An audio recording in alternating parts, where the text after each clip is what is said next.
બનાવટી ડોક્યુમેન્ટના આધારે હિન્દુ નામ ધારણ કરતા બે મુસ્લિમ યુવક. સુરતના આઠવા લાયન્સ વિસ્તારથી હિન્દુ નામ રાખી રહેતા બે વિધર્મીઓની એસઓજીએ કરી ધરપકડ.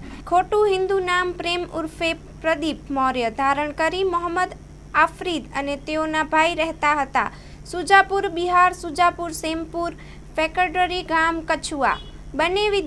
બંને વિધર્મીય પાસેથી અલગ અલગ 4 આધાર કાર્ડ ડોક્યુમેન્ટ મળી આવ્યા.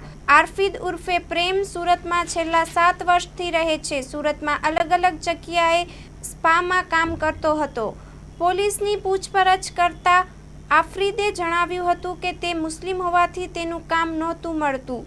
બિહાર ખાતે તેને હિન્દુ નામ આધાર કાર્ડ બનાવી સુરત ખાતે આવ્યો હતો. આરોપી પાસેથી આધાર કાર્ડ સહિત રોકડ 50,000 મળી આવ્યા. Story report by Bhavesh Rana, Surat.